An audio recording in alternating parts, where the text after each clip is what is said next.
ലോകത്ത് വന്ന ഒരൊറ്റ പ്രവാചകന്മാരും പ്രാർത്ഥന അല്ലാഹുവോട് മാത്രമെന്ന് പഠിപ്പിച്ചിട്ടില്ല. മുസ്ലിയാർ എന്ന് പറയുന്ന സംസ്ഥാന സുന്നികളുടെ ഒരേ ഒരു മൗലാന അദ്ദേഹം പറയട്ടെ, ശ്രദ്ധിക്കുക നിങ്ങൾ.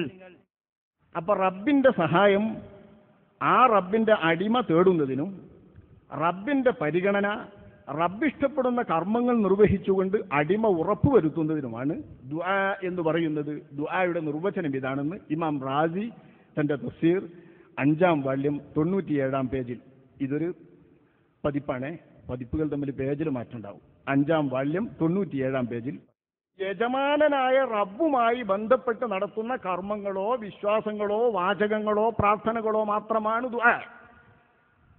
റബ്ബിനോടും അള്ളാഹുവിനോടും നടത്തുന്ന പ്രാർത്ഥനകളോ റബ്ബിന് വേണ്ടി ചെയ്യുന്ന കർമ്മങ്ങളോ റബ്ബിന് വേണ്ടി ചെയ്യുന്ന ഇബാദത്തുകളോ അല്ലാതെ ദുആ പ്രാർത്ഥന എന്ന വാക്യം ഉച്ചരിക്കുകയില്ല.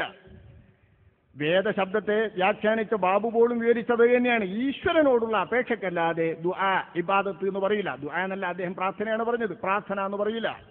അപ്പൊ പ്രാർത്ഥന എന്ന വാചകത്തിന്റെ മലയാള വാക്യത്തിന്റെ അർത്ഥവും അതുപോലെ തന്നെ ദുആ എന്ന അതിന് സമാനമായ പര്യായപദമായി നമ്മൾ ഉപയോഗിച്ചു വരുന്ന അറബ് ശബ്ദത്തിന്റെ അർത്ഥവും ഒന്നുകൂടി മറ്റൊരു ഭാഷയിൽ പറഞ്ഞാൽ 4-ാം വേദമായ ഖുർആനിലെ വേദശബ്ദമായ ദുആ എന്ന ശബ്ദത്തിന്റെ അർത്ഥവും 2ഉം 3ഉം വേദങ്ങളായ ഇഞ്ചീൽ, തൗറാത്ത് എന്നിങ്ങനെയുള്ള വേദങ്ങളുടെ 1ഉം 3ഉം വേദങ്ങളായ തൗറാത്ത്, ഇഞ്ചീൽ എന്നീ വേദങ്ങളിൽ വരുന്ന സബൂർ എന്ന 2-ാം വേദത്തിലും വരുന്ന വേദത്തിന്റെ പ്രാർത്ഥന എന്ന് പരിഭാഷപ്പെടുത്താവുന്ന വാക്യത്തിന്റെ അർത്ഥവും ഈശ്വരന് വേണ്ടി ചെയ്യുന്ന കർമ്മങ്ങളും ഈശ്വരനോട് നടത്തുന്ന അപേക്ഷകളും ഈശ്വരന് വേണ്ടി നടത്തുന്ന സങ്കീർത്തനങ്ങളും ഈശ്വരനെ സ്തുതിച്ചു പറയുന്ന വാചകങ്ങളും മാത്രമാണ്.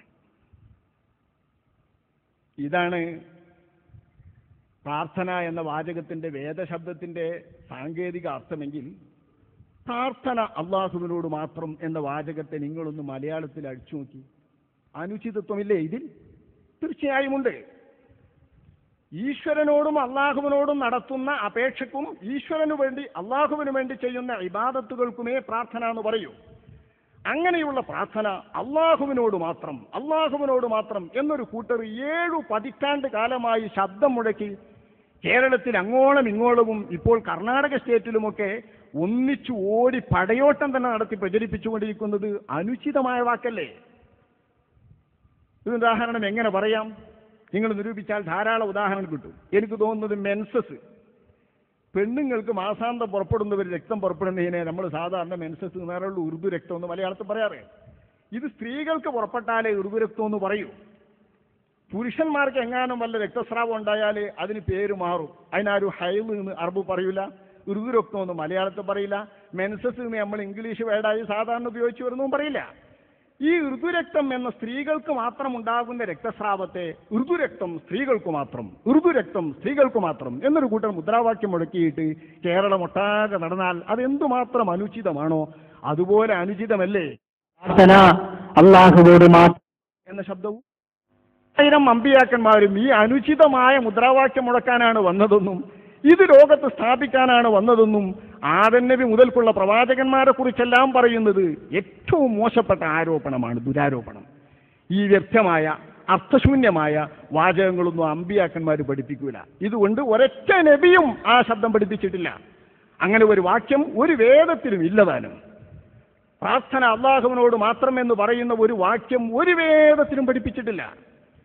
ഒരു വേദത്തിലും അതിന് സമാനമായ ശബ്ദമില്ല. ഇത്തരം ഒരു ശബ്ദം പഠിപ്പിക്കാനാണ് അമ്പിയാക്കന്മാർ വന്നത് എന്ന് പറയല് പിന്നല്ലേ?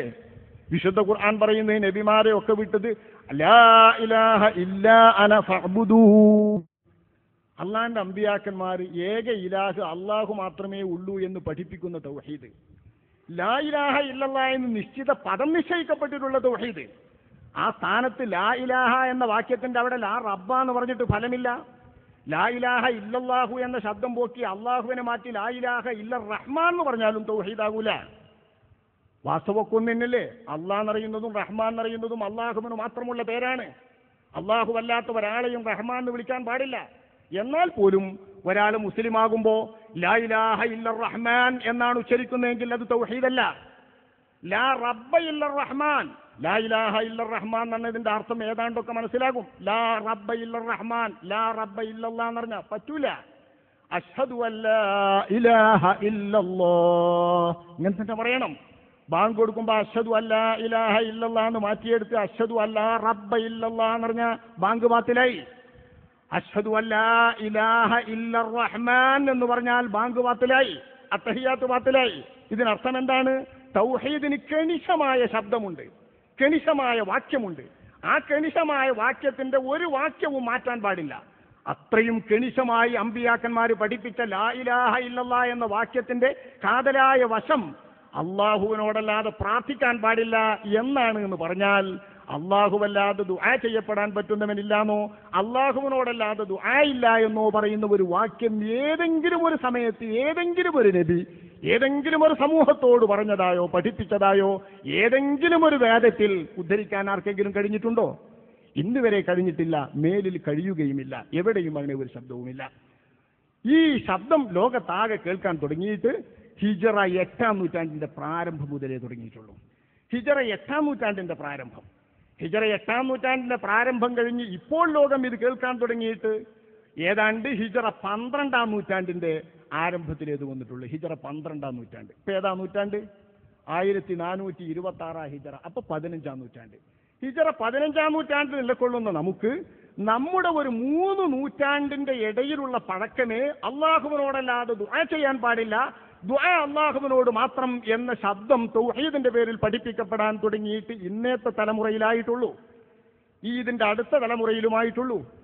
ആ 12-ാം നൂറ്റാണ്ടിൽ മുഴങ്ങിക്കേട്ട ശബ്ദം, അതായത് വഹാബിസം എന്ന ആ പ്രസ്ഥാനം കൊണ്ടുവന്ന ശബ്ദത്തിന് മുൻപ് ലോകത്താദ്യമായി ഇങ്ങനെ ഒരു ശബ്ദം മുടങ്ങുന്നത് ഹിജറ 8-ാം നൂറ്റാണ്ടിലാണ്. 7 നൂറ്റാണ്ടിലുള്ള മൂമിനീങ്ങളും ഈ ശബ്ദം കേട്ടിട്ടില്ല.